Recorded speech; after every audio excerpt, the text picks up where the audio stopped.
Shalom. Let me get straight into this lesson.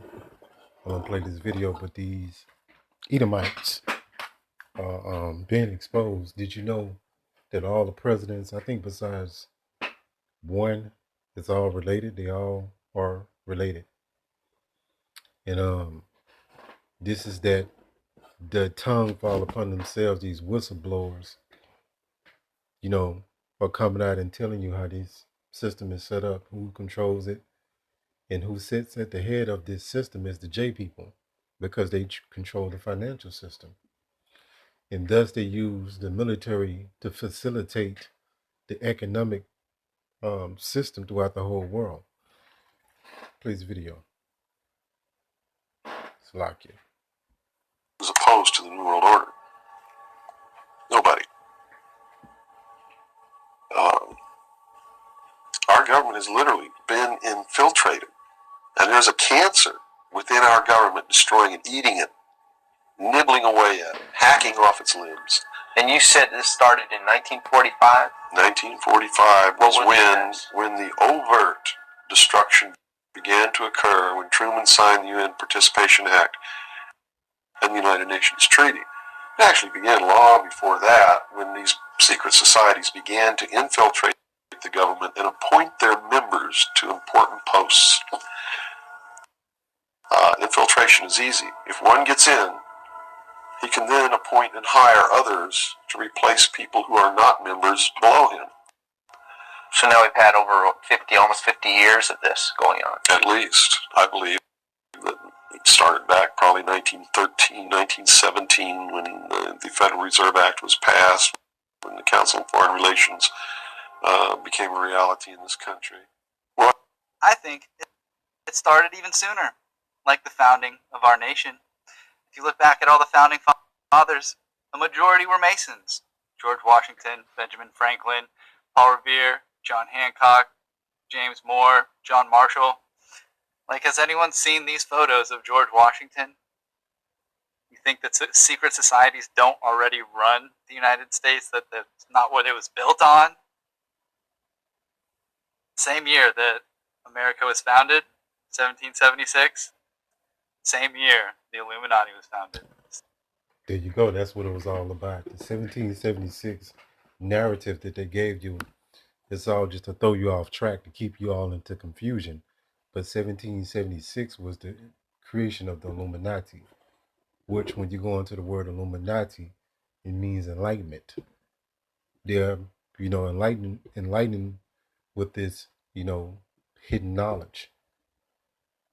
All this, the spiritual realm and all that.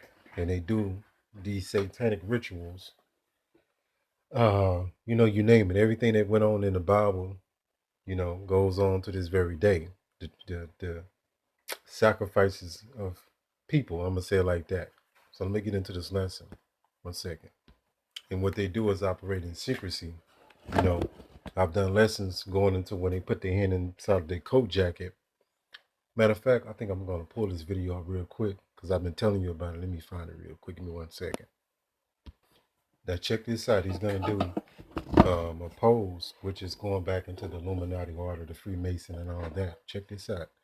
And come to find out, the so-called British royal family are small hats. Well, let me say it like this. They come from Germany, which more than likely they are small hats, because they changed their name to Windsor to sound more so-called British. I got a lesson that I'm going to be doing, Lord willing, later on this week, to show you that information, that they're not really even from that part. They're from Germany. Bet you didn't know that, but they changed their name like in the early 1900s to Windsor. That's a whole nother lesson. What was up with Prince Harry's hand during that photo op with the First Lady? Was he making a cryptic sign to ward off the devil? That's the kooky theory burning up the internet today.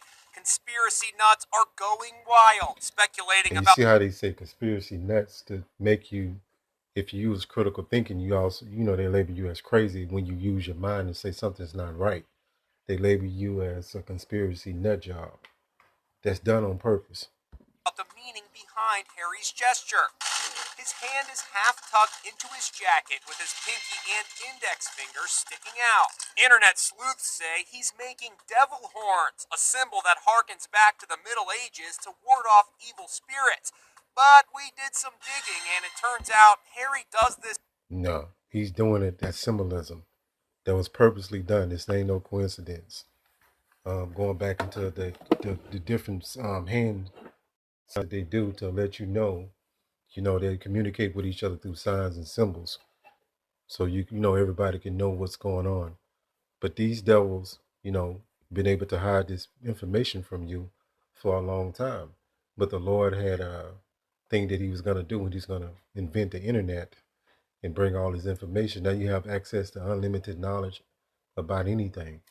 It says Isaiah 29:15. And these devils was able to control the world in secrecy. And he's still able to do it, but they're getting exposed now. It's cracks in that armor, so to speak. Isaiah 29:15, the Lord set them up to fall. It says, declare woe, judgment upon those who foolishly attempt to hide their plans. And that's why they have all these backdoor meetings and these closed door meetings and these different think tanks and these councils when they come and plot and scheme to do wickedness in the world and to keep you so-called blacks, Hispanic, and Native American in spiritual confusion. It says sins are political conspiracies from Yahweh. It says operating in the darkness while questioning its awareness.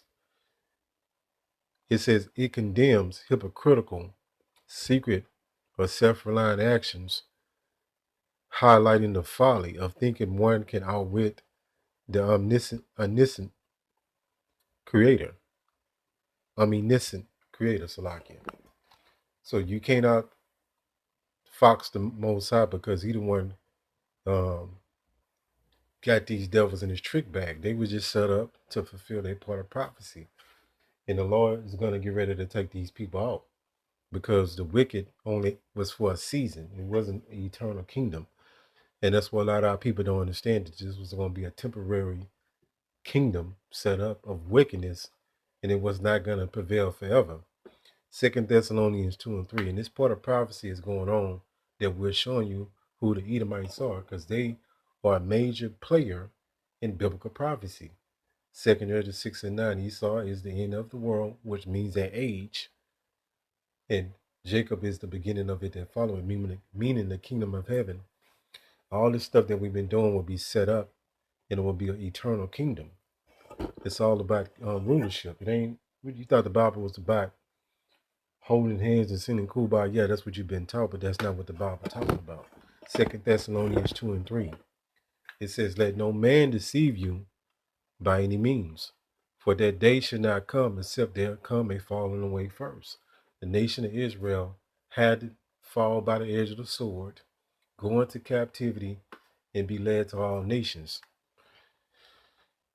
And that man of sin, what is the man of sin? Esau, Edom, the so-called white man. They call themselves Canadians, Australians, Jewish, white people,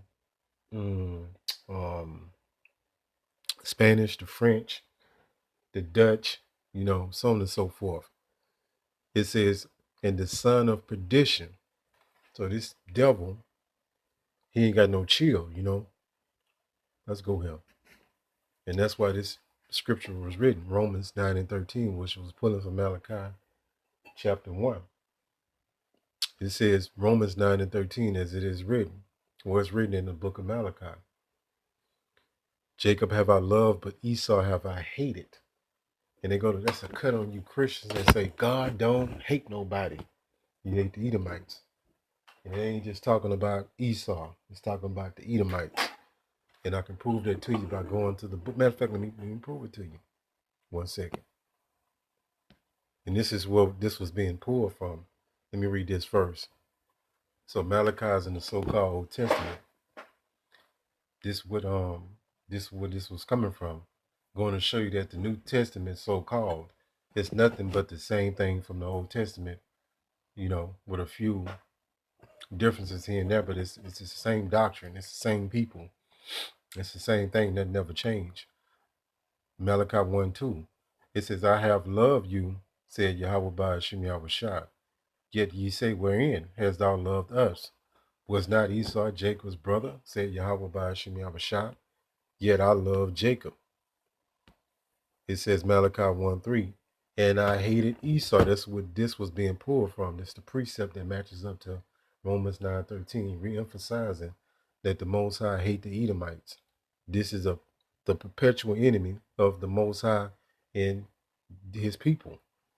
It says, and laid his mountains and his heritage waste for the dragons of the wilderness. And it goes to show you when you go into the word dragon, it lines up with precepts.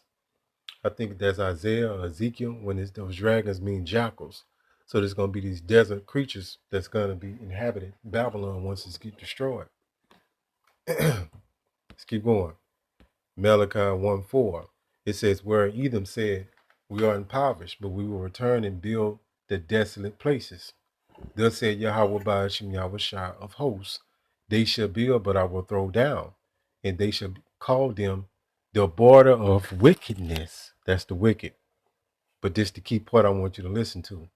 It says, and the people, plural, against Yahweh by Hashem Yahushua have indignation forever. So he hate the Edomites, which would be your so-called white people today, the J people. Again, go through the list. But these devils are exposed. Right here, Isaiah 29:15, when I went to that commentary, right? Isaiah 29:15, it says, woe unto them that seek deep to hide their counsel from Yahweh by Hashem Yahushua. Their works are in the dark. So these illuminated ones, the Rothschild family, these international banking families, they have done everything in secret and dark, so you don't know what's going on. But the light is this truth to shine in the darkness, which exposes what's going on in the dark. Light is an enemy to darkness when you're trying to hide something, right? So this is the light. The light is to wake you up out this illusion called the matrix that you've been in, that you have no spiritual discernment of what's going on. And everything that you've been taught about the Bible is a lie. All these different sayings, all these different doctrines, and it's nothing but confusion, because you got about 1,000 different denominations of Christianity, and they all got different doctrines. If y'all supposed to be worshiping the same God, why is that so? Because that means it's nothing but confusion. And when you go into the word Babylon, when you go into America, when you go into the Babylon, it means confusion. And you got all you people that's outside the truth is all confused into one folly to the next folly, into this the way of destruction. It says, and they say, who seeth us? So they've been able to do this a long time without being in the public eye, without people figuring out what they're doing, how they doing it, how they took over the world. But now the internet has brought all this to light. It says, and who knoweth us? So who know who we are, who know what we're doing, we're able to discern and figure out these plots and schemes. But it's going to be a time that all this stuff is going to come to the light. Because Yahweh by Hashem Yahushua, him being balanced, he would have to bring the truth to the surface. And then the truth will flourish among the elect of the nation of Israel. So that means they will come out that stagnation of water and, start flowing living waters. Start being able to understand that this matrix that you call life is all an illusion. It's all it is. It's a big illusion. It's like the Truman Show. Right? The world is a stage. Hopefully this lesson was edifying. Allah Yahweh, Bahashim, Yahushua, Bahashim, Rahak, Quadash, Shalom.